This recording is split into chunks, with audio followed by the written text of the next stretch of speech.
তেলের দাম বৃদ্ধি করা হয়েছে গতকালকে।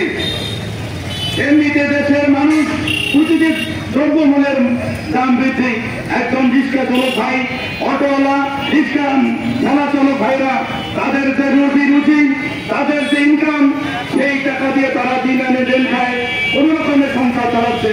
কিন্তু আমরা এখন দেখতে পাচ্ছি আজকে আবার তেলের দাম বৃদ্ধি করলো। এভাবে যদি দিনের পর দিন প্রতিটা জিনিসের মূল্য বৃদ্ধি পায়, তাহলে এদেশের মানুষ তারা এই দেশে বসবাস করার জন্য তারা ভালোভাবে কিছু খেতে পারছে না, ক্রয় করতে পারছে না, তারা বসবাসের জন্য অনুপযোগী হয়ে যাবে। সেই কারণে আজকের এই সমাবেশের মধ্যে দিয়ে আমি সরকারের কাছে উদাত্ত আহ্বান জানাতে চাই, অনতি বিলম্বে এই বর্ধিত ভোজ্য তেলের দাম কমিয়ে দিতে হবে। সঙ্গে ভাইরা আরো নেতৃবৃন্দ রয়েছেন, আমি সবাইকে ধন্যবাদ জানিয়ে আমার সংক্ষিপ্ত বক্তব্য সংহতি বক্তব্য এখানে শেষ করছি। সবাইকে ধন্যবাদ। সবচেয়ে অবহেলিত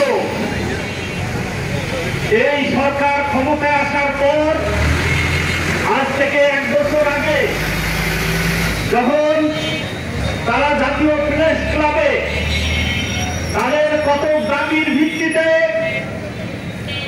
আন্দোলন করছিল, সেই সময় আমরা দেখেছি এই সরকারের শিক্ষা উপদেষ্টা সহ শিক্ষা সচিব সহ তেনারা একটা আলটিমেটাম দিয়েছেন এবং বলেছিলেন যে তাদের দাবিগুলো যৌক্তিক। তাদের দাবিগুলো কি?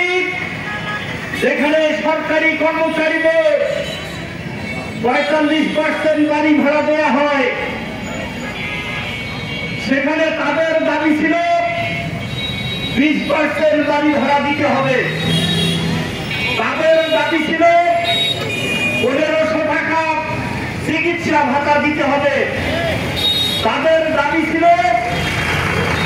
তাদেরকে যে উৎসব ভাতা দেওয়া হয়, সেই উৎসব ভাতা তাদের বেতনের 75% দিতে হবে। সেই সময় ওই আমাদের শিক্ষা উপদেষ্টা, শিক্ষা সচিব সেই দাবিগুলো মেনে নিয়ে বলেছিল যে আগামী 1 বছরের মধ্যে তারা শিক্ষকদের এই দাবি মেনে নেবেন। কিন্তু শিক্ষকরা যখন দেখল 1 বছর অতিবাহিত হল, ওই